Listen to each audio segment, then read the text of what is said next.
dengan sendirinya membuat video untuk konsumsi, apakah itu konsumsi pribadi ataukah disebarluaskan. Kalaupun itu untuk konsumsi pribadi, barang tentu kan ini dilarang karena perbuatan itu perbuatan yang di luar nikah, yang lain itu akan dilarang. Nah, maka dari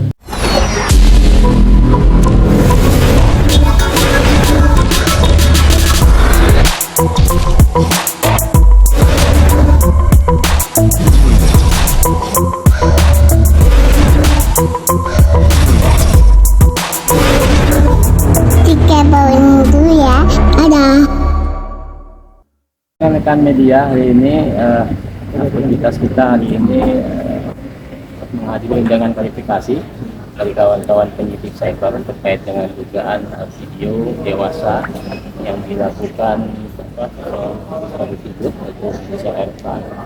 Jadi kita didiati sebagai pelapor, ada 20 pertanyaan terkait dengan seputaran video yang kita ketahui. Barang tentu tadi kita juga sudah menyampaikan alat bukti. Dari 20 pertanyaan itu salah satunya adalah terkait dengan nama situs, kemudian nama terlapor yang diduga kuat dan sebagai peran video tersebut, kemudian juga terkait dengan peristiwa tentang kejadian itu sudah kita sampaikan. Ada 20 pertanyaan yang sudah kita selesaikan tadi dari jam 1 siang ya. Nah, maka dari itu selanjutnya setelah ini akan pemanggilan saksi.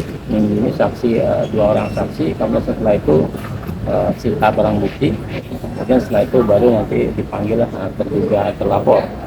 Berarti nanti mereka akan gelar perkara dan menentukan siapa tersangkanya atau tidak ada tersangkanya. Maka nanti proses akan kita terus kawal hari ini.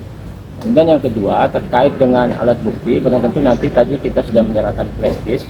Di dalam flash disk itu ada 2 video yang berdurasi 1 menit 58 detik dan 10 menit 52 detik. Kemudian berikutnya yaitu terkait dengan bukti screenshot gambar yang sudah kita cetak, sudah kita print. Kemudian berikutnya ada 2 situs link terkait dengan yang menyebarluaskan video, dan juga ada 1 akun Twitter yang kita sampaikan ke kawan-kawan penyidik. Jadi ada 2 akun, 1 akun Twitter dan 2 link website yang menyebarluaskan. Nah, di dalam video tersebut, di dalam link tersebut tidak hanya ada video RK, tapi juga ada video-video yang lain. Nah, maka dari itu terkait dengan pasal 6, pasal 9 Undang-Undang Pornografi yang membiayai pembuatan konten video, maka menyusuri. Karena dari beberapa video itu bukan hanya RK aja yang di dalam, tapi banyak video-video lain. Kemudian yang berikutnya terkait dengan yang mendistribusikan atau yang membuat video konten itu yang diduga kuat adalah RK bersama orang lain dan juga RK dengan sendirinya dia, maka itu akan diklarifikasi. Kemudian yang ketiga terkait dengan yang mentransmisikan atau yang menyebarluaskan, itu juga diproses terkait dengan akunnya Twitter maupun terkait dengan link website yang kita sampaikan tadi. Gitu ya. Bang, patut diduga itu dibuat dengan sengaja atau tanpa? Ya, kalau kita perhatikan, maka sebelum kemarin kita sampaikan, sebelum kita membuat laporan polisi, kita sempat diskusi ya dengan kawan-kawan ahli IT, apakah ini ada unsur kesengajaan atau kealpaan. Maka duga kuat ini adalah unsur kesengajaan, karena di dalam video itu dengan jelas dia secara sadar dengan sendirinya membuat video untuk konsumsi, apakah itu konsumsi pribadi ataukah disebarluaskan. Kalaupun itu untuk konsumsi pribadi, barang tentu kan ini dilarang karena perbuatan itu perbuatan yang di luar nikah, yang lain itu akan dilarang. Nah, maka dari itu apalagi dia tersebar, maka dari itu memang kenanya yang mentransmisikan atau yang menyebarluaskan. Kalau terkait dengan yang membuat video, itu terkait dengan yang mendistribusikan. Maka dalam kesempatan ini kita ingin mendorong dan mendukung kawan-kawan penyidik untuk memproses penegakan hukum yang adil dan transparansi. Karena bagaimanapun juga ada 3 objek yang kita sampaikan. Pertama, yang membuat video, kemudian yang menyebarluaskan video, dan yang ketiga yang membiayai video. Maka dari itu dikenakan pasal 100 Undang-Undang ITE dan Undang-Undang Pornografi, Undang-Undang Nomor 44 Tahun 2028. Tadi katanya bukan cuma satu. Berarti yang lain itu termasuk ada fitur lain atau ada? Sejauh informasi yang kita dapatkan di dalam flash di situ, barang tentu itu ada beberapa video dan juga di dalam web link juga ada beberapa video. Nah, kebetulan video RK itu ada di link tersebut. Maka dari itu maka penyidik mencoba untuk mengembangkan perkara ini, barangkali ada yang membiayai karena berelasi dengan yang diduga membuat film film yang dewasa yang kemarin. Maka dari itu mau dikaitkan ke sana, barangkali link ini merupakan jasa penerimaan untuk menyebarluaskan video. Di samping ada videonya juga ada video yang lain.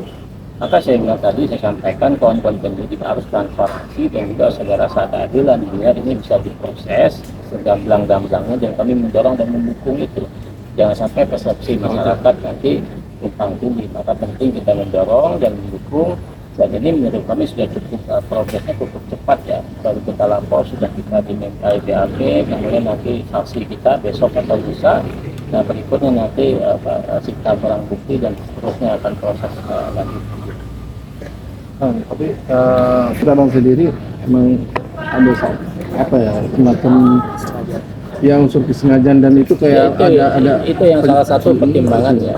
Jadi salah satu pertimbangan kita membuat laporan polisi itu kan pada 4 bulan yang lalu ya, yang berdurasi 42 detik itu kan sudah kita sampaikan ke kawan-kawan Barreskrim terkait dengan laporan yang viral itu yang meresahkan masyarakat.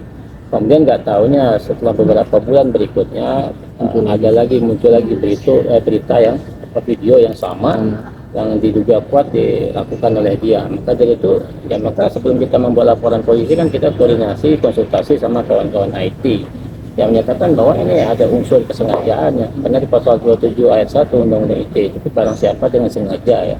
Maka dari itu patut diduga kuat video yang dia buat dengan sengaja. Tapi terkait dengan penyebarluasan apakah itu sengaja atau tidak, karena di dalam undang-undang itu kan unsurnya mendistribusikan dan ya, dia bukan atau, dan mentransmisikan, artinya yang membuat dan yang menyebarluaskan. Kalau RK tidak kena terkait dengan menyebarluaskan, tapi dia kena terkait dengan membuat konten video. Maka dari itu 3 objek ini yang harus kita dorong kawan-kawan penyidik untuk melakukan penegakan hukum yang adil dan transparan, yang membuat, yang menyebar, dan yang membiayai. Maka memang penting untuk dilakukan konstruksi peristiwa pidana yang jelas dari hulu ke hilir, biar peristiwa ini tidak terulang kembali dan perbuatan sama tidak terjadi lagi. Bang, tapi kira-kira ada dugaan nggak sih Bang, kalau dari analisa Bang sebagai pelapor, video-video yang dibuat ini mengarah ke untuk penjualan atau artinya untuk dijual atau gimana? Ya belum tentu ya, karena bagaimanapun juga tadi ya, pertama makanya dijuntur dengan pasal undang-undang pornografi ya, terkait dengan yang membiayai. Di dalam link itu banyak video, salah satunya adalah video RK.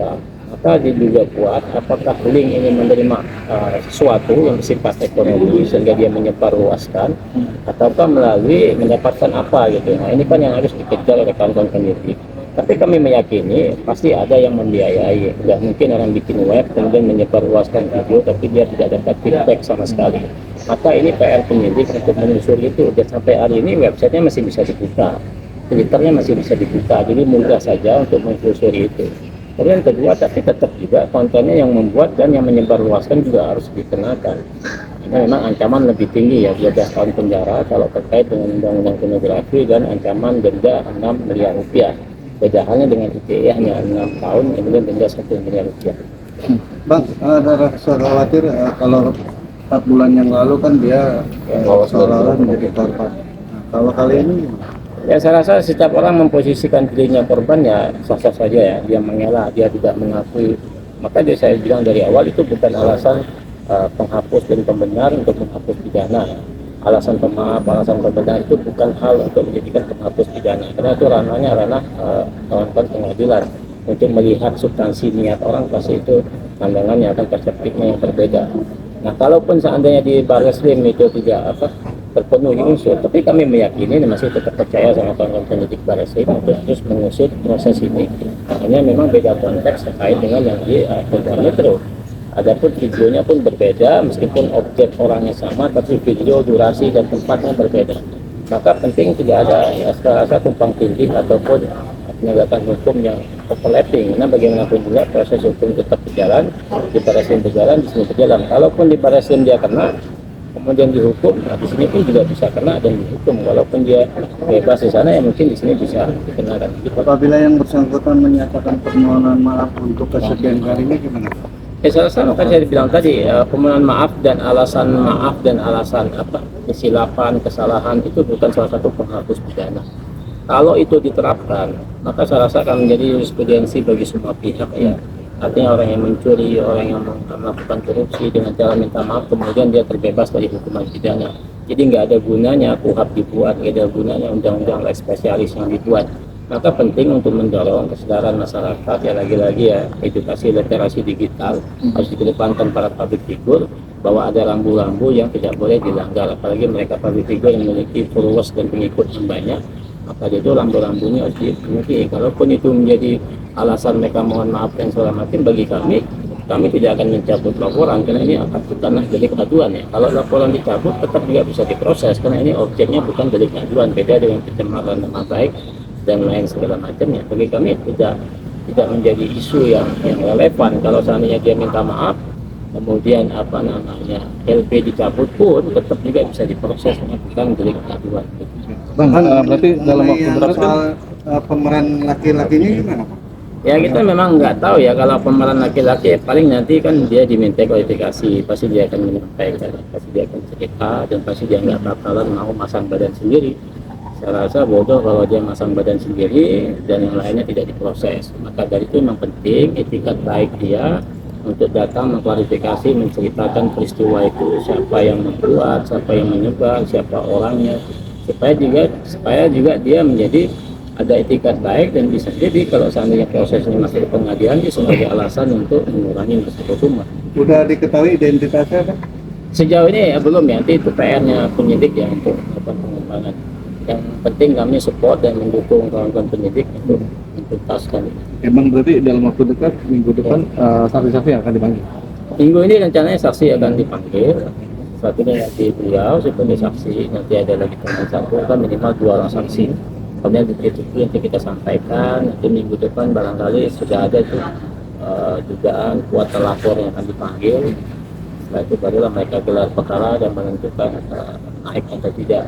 Kalaupun naik siapa tersangkanya, kalau tersangka ditahan atau tidak, dan seterusnya. Bang, berkaitan soal ini Bang, masalah artis yang dipanggil judi online di Mabes Polri, Oh, iya, ini udah sudah. mulai banyak yang berdatangan dan memberikan klarifikasinya Bang. Info yang terkonfirmasi ada 4 ya. Wulan Guritno sudah dipanggil, Amanda baru kemarin, Cupita, kemudian ada si Vicky Kato. Dari 4 itu mereka mempromosikan akun judi online Sakti 123.